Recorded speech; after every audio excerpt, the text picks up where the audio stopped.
Shapia was an employee at a jewelry shopping center. Behind her warm smile, she hid an extraordinary skill, pickpocketing swiftly and almost without a trace. Yet her heart remained kind. One day, she stole the wallet of an old man who had just driven away two street performers, only to hand the wallet to them. Not stopping there, with her nimble hands, she also snatched an expensive necklace from a customer's dog. Unbeknownst to her, Nick, a gadget store security guard, had long been monitoring the shopping center through CCTV access. What he discovered shocked him. Shapia was no ordinary employee. She was a highly skilled pickpocket. Nick even witnessed her sneaking into the lost and found storage room and stealing money. Nick and Shapia shared the same desire. Both wanted the jewelry stored in that warehouse. The next day, Nick disguised himself as a customer. He pretended to look for a dog necklace, but Shapia explained that the store did not sell such items. At that moment, Nick revealed a flash drive containing CCTV footage, evidence of Shapia stealing from the warehouse. He threatened her. If she didn't meet him tomorrow, he would report her to the police. At her apartment, Shapia opened the flash drive. Shocked and terrified, she couldn't sleep. The following day, they met. Unexpectedly, Nick proposed that they rob all the jewelry they both desired. Shapia refused, but secretly she pickpocketed Nick's wallet and discovered his identity. That night, Shapia stayed at the hospital with her mother. The doctor delivered devastating news. Her mother had to be transferred to a private hospital as her illness could not be treated there. The cost was enormous and not covered by the state. Shapia had no other choice. For her mother's sake, she finally accepted Nick's offer. The next day, Shapia met Nick and showed him an old news article. Nick had once been arrested for a robbery at Sterling Company. Even so, Shapia agreed to work with him. Together, they planned a major heist. That day, they created chaos in the shopping center as a diversion. Shapia slipped into the security warehouse, but the expensive necklaces they targeted were already gone.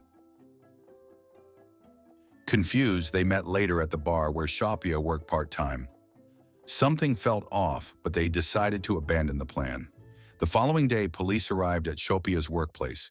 Her colleagues said there had been a massive theft and a security guard was accused. Shapia couldn't believe it. She knew the guard was a good man, yet he was fired. Shapia felt guilty. She confronted Nick, accusing him of sabotaging the plan and causing someone else to lose their job. Nick denied it. In the middle of their argument, Nick's ex-wife appeared with their child. Hearing Nick talk about robbery, she grew furious. She threatened to take their daughter away unless Nick changed. Nick promised to repent and buy an apartment for his daughter. His ex-wife gave him one last chance. Afterward, Nick and Shapia spoke again. Shapia had heard that the money storage room contained $500,000 in cash.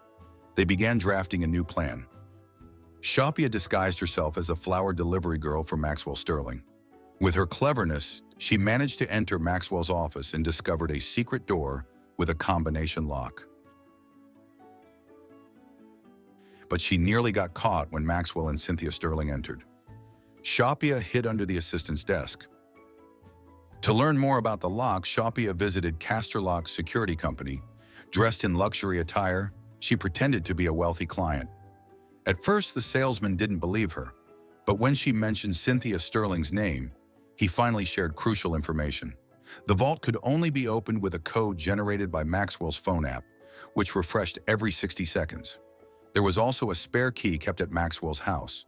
Nick suggested another idea: infiltrating Castor Lock's server room to steal access codes. That night, they wore Santa Claus costumes to attend Castor Lock's Christmas party. At Nick's apartment, he noticed a private hospital brochure and realized the truth. Shapia was doing all this for her mother.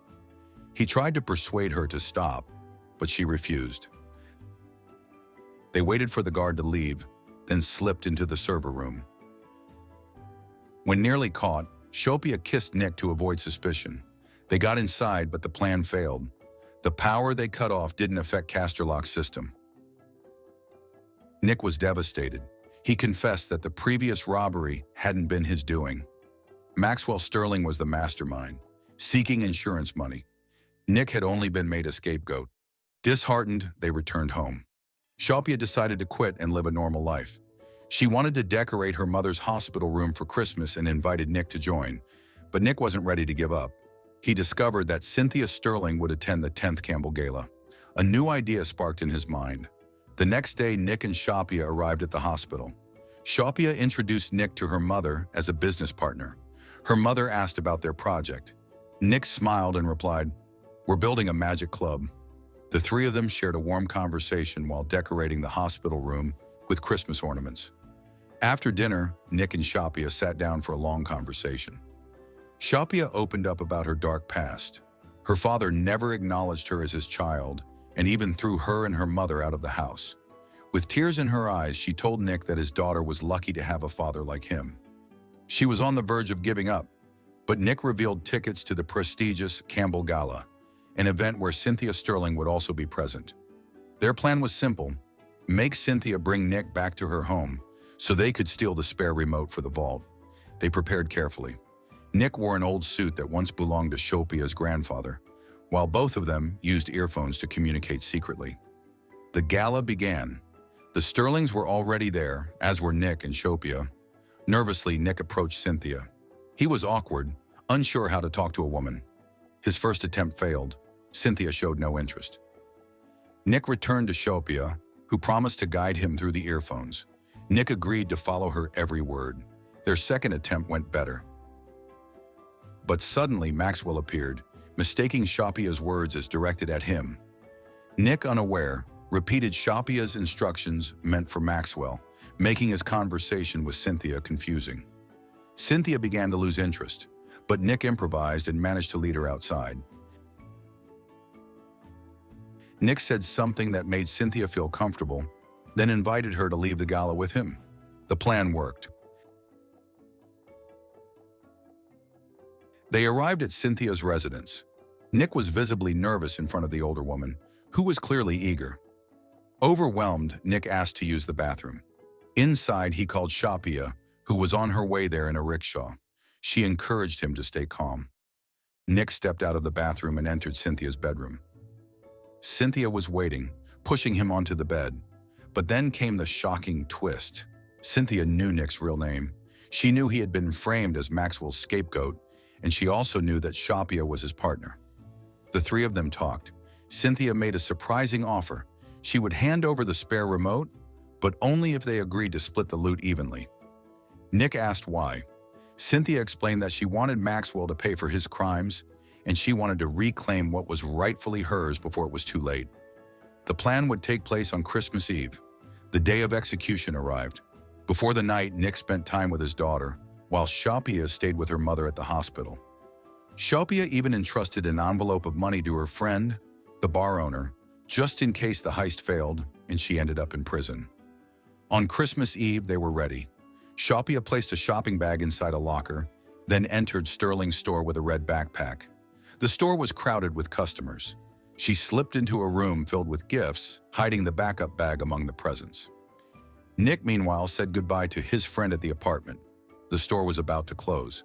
Maxwell prepared to leave, and his assistant mentioned that Cynthia had changed her mind and would also return home. One by one, employees left the store. Shapia and Nick got into position. Shapia distracted the guards by blasting loud music from the speaker she had hidden in the locker. While the guards checked, Nick hacked the CCTV, making the screens glitch. Once they reached Maxwell's office door, Nick restored the CCTV to normal. Everything seemed under control. With Shapia's skill, the door opened. They entered the vault, entered the secret code, and the vault unlocked. But behind the bookshelf-like door was another, made of steel, requiring a DNA sample. Nick panicked, but Shapia calmly placed her finger on the scanner. The door opened. Nick was stunned. Shapia confessed she was Maxwell's daughter. Her mother had worked there, and Maxwell was the man who impregnated her. Meanwhile, two guards were distracted, watching videos on a phone. When their snacks ran out, one went upstairs to fetch chocolate from Maxwell's assistant's desk. Nick and Shapia hid under the desk. Shapia nearly sneezed from her allergy, but Nick held her back. Then Nick sneezed. The guard noticed, forcing them to flee. Guard Ali reported to Leo. Nick and Shapia ran, blocking the door with a chair. They climbed to the ledge, spotting a small house-like structure below. Shapia believed the roof could break their fall. Nick hesitated, but Ali broke through the door. They jumped. The roof collapsed instantly. Trapped inside, they were surrounded. Shapia urged Nick to escape through the back while she distracted the guards. Nick refused, but Shapia begged him to trust her. She kissed him, then ran. Shapia was caught by Ali.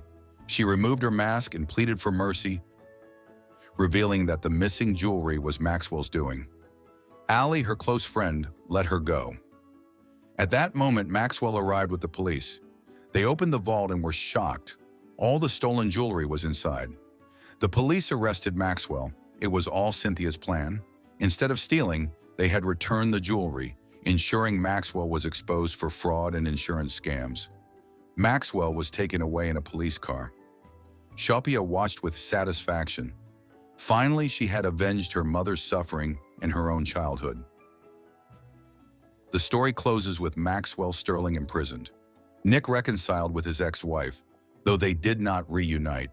The guard who had been fired regained his honor, and Shapia, she married Nick. Together, they lived happily with a complete family and a hopeful future.